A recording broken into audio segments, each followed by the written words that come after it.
तो चलिए शुरुआत बड़ी खबर के साथ। महाराष्ट्र के अंदर ओमिक्रॉन वेरिएंट के 7 और मामले सामने आ गए। यानी कि अभी तक जिस महाराष्ट्र में सिर्फ एक मामला था, वहां पर एकाएक 7 और मामले आ गए हैं। इससे सिर्फ महाराष्ट्र में अब 8 मरीज हो गए ओमिक्रॉन वेरिएंट के और देश भर में 12 मरीज हो चुके हैं ओमिक्रॉन वेरिएंट के।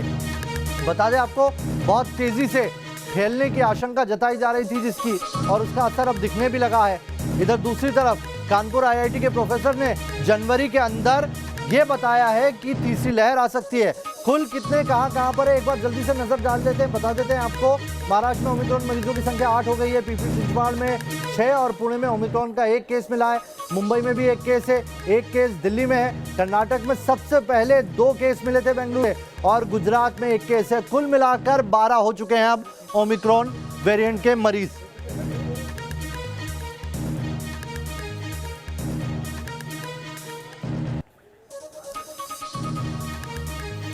और चलिए सीधा रुख करते हैं मुंबई का। मुंबई से मेरी सहयोगी ज्योत्सना जुड़ गई है मेरे साथ। ज्योत्सना, जैसा माना जा रहा था ओमिक्रॉन के मामले बहुत तेजी से फैलते हैं, उनका असर दिखने लगा है। 1 से सीधे 8 हो गए महाराष्ट्र में ओमिक्रॉन वेरिएंट के मरीज।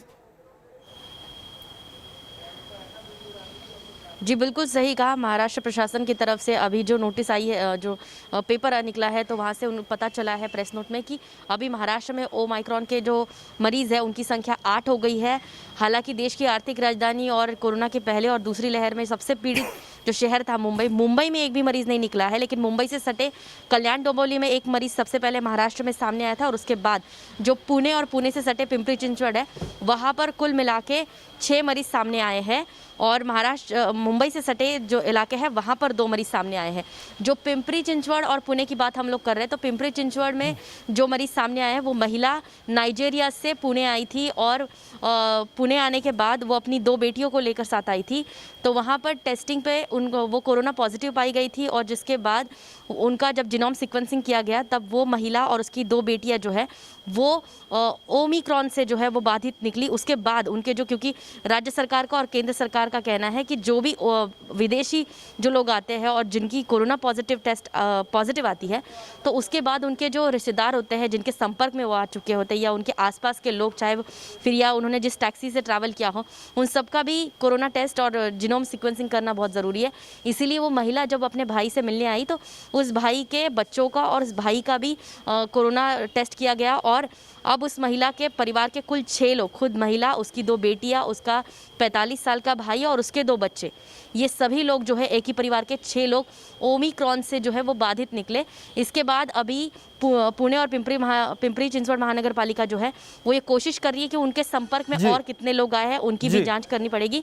और महाराष्ट्र सरकार खास तौर पर पूरे महाराष्ट्र में मुंबई, पुणे और नागपुर, क्योंकि ये इंटरनेशनल एयरपोर्ट है यहाँ पर, और यहाँ पर विदेश से लोग आते हैं। हालांकि मुंबई में जो है सीधा किसी भी साउथ अफ्रीका से सीधा मुंबई आने वाली कोई ऐसी फ्लाइट नहीं है, लेकिन कई लोग ऐसे हैं जो साउथ अफ्रीका से दुबई, दुबई से फिर दिल्ली और दिल्ली से फिर मुंबई आने की कोशिश करते हैं। मुंबई में जब एक शख्स ओमिक्रॉन से पीड़ित पाया गया था तो उसके नजदीक लोगों की भी जीनोम सीक्वेंसिंग के लिए कई लोगों के सैंपल भेजे गए थे। क्या उनकी रिपोर्ट अब तक आ चुकी है? अगर उनकी भी रिपोर्ट आती है और उनमें भी कुछ ओमिक्रॉन के पॉजिटिव पाए जाते हैं तो आंकड़ा एक और बढ़ जाएगा। जी बिल्कुल सही कहा, क्योंकि मुंबई को सबसे अधिक मुंबई में खतरा है, क्योंकि मुंबई में अब तक जो हाई रिस्क वाली कंट्रीज़ है उसमें से मुंबई में अब तक, अगर हम मुंबई और पूरे महाराष्ट्र की बात करें, तो 4901 विदेशी यात्री जो है जो हाई रिस्क कंट्री से सीधा महाराष्ट्र में आए हैं। तो ऐसे लोग जो है उनका सबका जो है वो कोरोना टेस्ट तो किया गया है, इसके अलावा उनका जीनोम सीक्वेंसिंग टेस्ट भी किया गया है, लेकिन कईयों की रिपोर्ट जो है वो आना अभी बाकी है। दूसरी महत्वपूर्ण बात ये है कि हाई रिस्क कंट्री से आने वाले सभी लोग, फिर चाहे वो कोरोना पीड़ित हो या नहीं हो, उन सभी को इंस्टीट्यूशनल क्वारंटीन में रहना अनिवार्य है।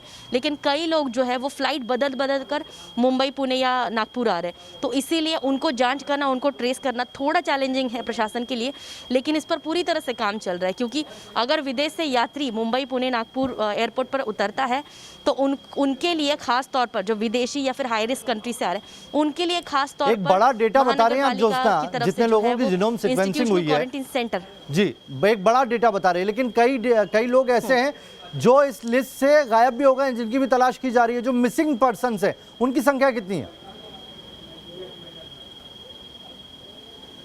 जी बिल्कुल सही कहा, क्योंकि मिसिंग पर्सन ऐसा होता है कि जब आप एयरपोर्ट पे उतरते हैं तो आपको आपके पिछले 15 दिन का ट्रैवल हिस्ट्री भी बताना पड़ता है, जो कि कई लोग जो है वो नहीं बता पाते या फिर कुछ हेरा फेरी करते हैं। तो इसीलिए राज्य सरकार एयरपोर्ट पे आने वाले, फिर चाहे आप हाई रिस्क कंट्री से आ रहे हो या सिर्फ विदेश से आ रहे हो, तो ऐसे में आपके ट्रैवल हिस्ट्री के साथ साथ आपको कोरोना रिपोर्ट 72 घंटे पुरानी तो देनी है, लेकिन एयरपोर्ट पे आने के बाद भी आपको जो है टेस्ट करवानी है। लेकिन कई बार देखने को मिलता है, जैसे हमने कोरोना की दूसरी लहर में देखा, कि इंस्टीट्यूशनल क्वारंटीन सेंटर में से लोग भाग जाते हैं, या खुद बड़े बड़े उदाहरण है कि अरबाज खान का बेटा जो है वो भी भाग गया था, वो भी नहीं रुका था इंस्टीट्यूशनल क्वारंटीन, हालांकि वो एक होटल में रुका था, लेकिन ऑन रिकॉर्ड रुका था, लेकिन जब पता चला कि वो क्वारंटीन में ही नहीं रुका है, तो 4901 जो विदेश से यात्री यहाँ पर आए हैं, महानगर पालिका हो या प्रशासन की तरफ से, महाराष्ट्र सरकार की तरफ से तो बताया जाता है कि उनकी कोरोना टेस्ट की गई है। लेकिन ये जिस महिला की बात कर रहे हैं हम लोग, जो पुणे से सटे पिंपरी चिंचवड़ इलाके में आई थी, वो कोरोना बाधित तो थी ही,